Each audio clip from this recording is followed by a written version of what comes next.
right? It's like, I didn't want to kind of isolate anything, so I like that play words. Thank you. I just got good stuff. There you go.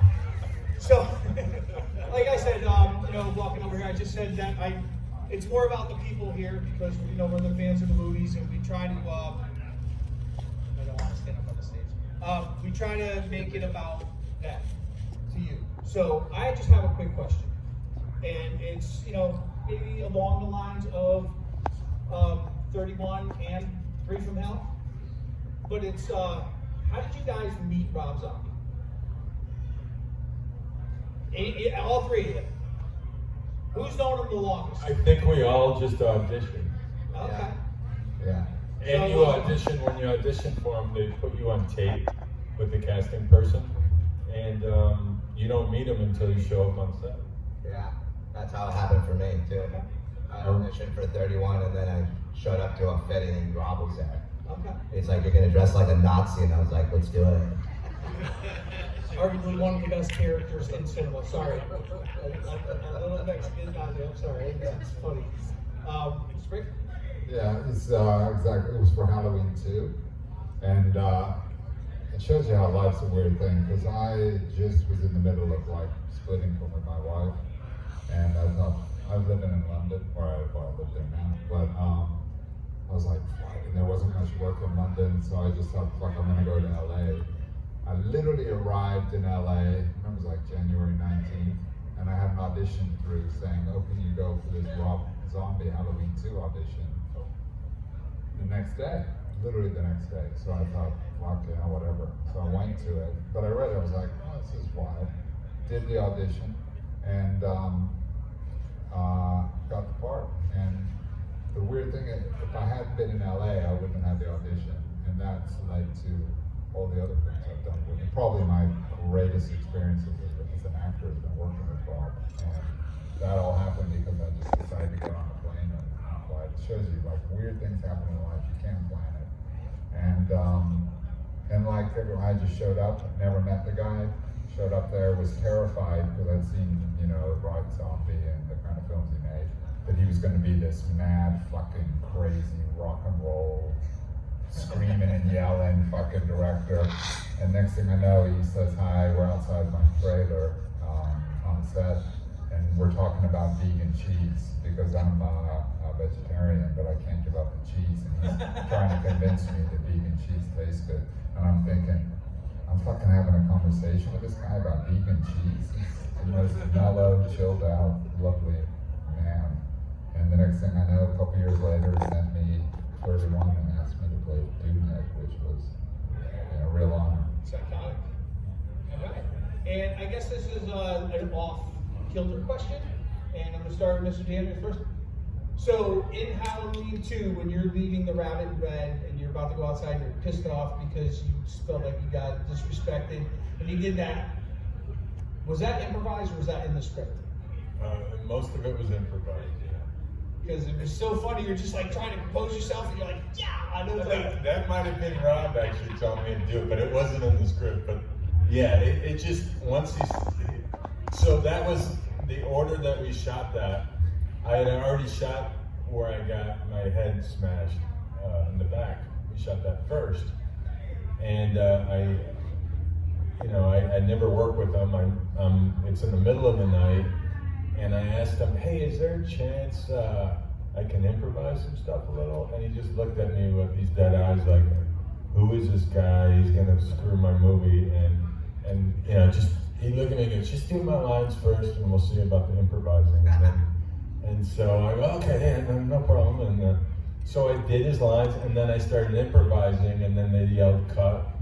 And then everybody started laughing. And so he goes, okay, yeah, you could go off a little. And so I did, and most of it ended up in the film, all the crazy stuff, because I was with Tyler, who wasn't supposed to give me anything, no, feedback or anything. He's just this giant monster, and so I just rambled and talked shit to him for a good portion of it. So the reason I bring that up is later on we shot the stuff inside with Dan Roebuck.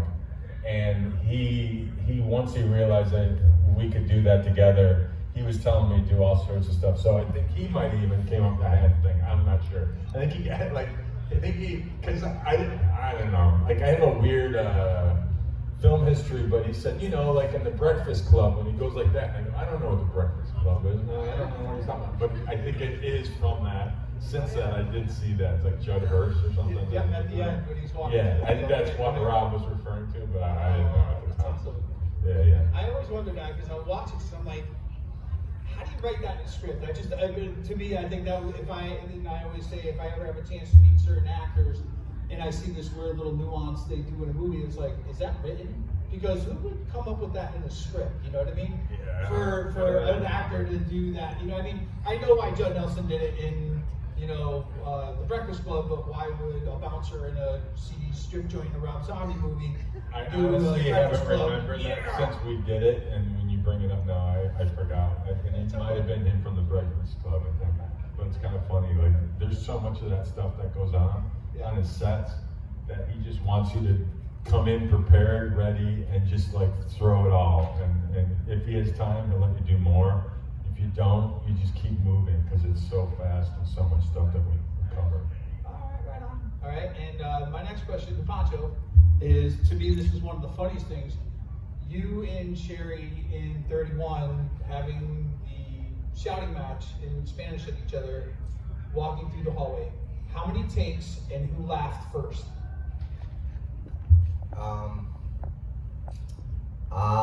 I think that was just kind of us rambling, like Rob, asked me, Sherry wants to do some of the stuff in Spanish too, so can you help her out with some of the stuff? She knows a little bit, so we kind of just rehearsed a couple things together of things she could say back to me.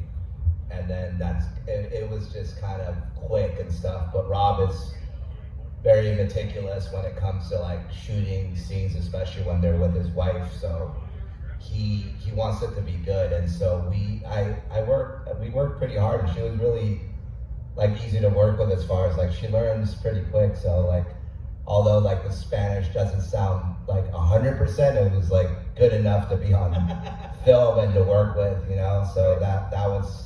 But a lot of all that stuff was just improvised, I don't think I did any of Rob's lines in the script. All that stuff was just me saying Spanish and going, no one understands me anyway, so I can say whatever I want.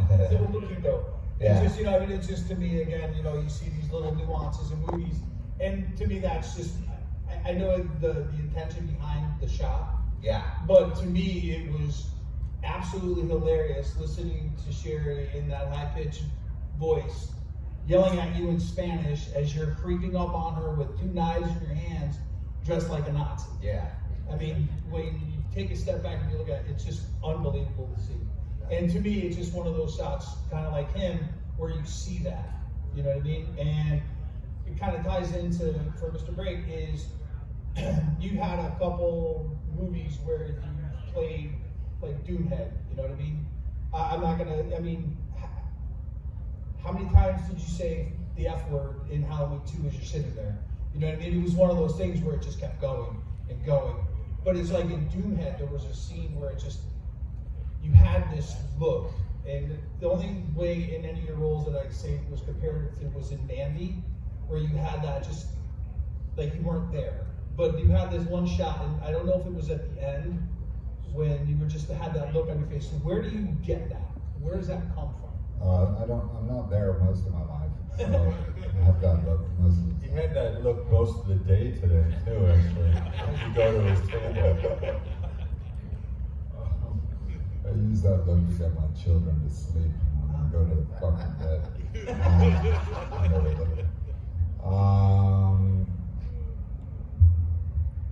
Where do I get it? I don't know. I didn't want to ask you something silly. I was trying to keep it to 31. I have no idea where I get it. It's just somewhere in my dark soul. But there was no fucks in the script. There was 14 fucks in the film, but yeah, it's just, I don't know. A lot of it's the writing and stuff, the broad writing. And Doomhead was a beautifully written part. Yeah. Just weirdly, I didn't talk about improvisation with Rob with 31, I don't think I improvised one line. You know, and obviously in Halloween I improvised a bit, and 3 from Hell we improvised loads. Bill and I especially, from the beginning, and you know the whole thing about shagging dogs and all that stuff was all just improv, and so it shows. You know, that's what I love about Rob. You can be something where the writing is you just can't change it. It's too beautiful and too perfect. And then other times where you want, you do it as he wrote it, but then he's like, I'll try this, do this, just go up. And when he came up to me, he's like, okay, next time you say, the line, like Bill says to me, so I'm like, what are we gonna do now? And then I say, I don't know, what do you think? And we shot that, and Rob comes up and goes, all right, next time, go tell Bill the plot of your next porn film, of your first porn film. And Bill's not expecting it, so I kind of goes, action. And I had to come up, that was literally like 5 seconds, and I had to come up with the plot of a porn film in 5 seconds, which wasn't that hard, in 5 seconds. I'm thinking, oh, okay. So I went over and just started telling Bill this thing about shagging dogs and all the rest of it. And I could see, if you watch it, I've seen it subsequently, you watch Bill's face, you can see it actually thinking, the actor thinking, what the fuck, for a second. And then Bill just starts coming back at me, well, I think the dog should be, licking his balls or whatever the fuck he says, I mean, Bill was perfect. And that was our first day together. And that was like, I was like, perfect. We're gonna get on well, because I'd never met Bill before then. Yeah, he says it's so hard to like come up with this stuff, and I think I just remember I'm 31 being so excited that he got to meet Ginger Lynn. So I think he knows these films better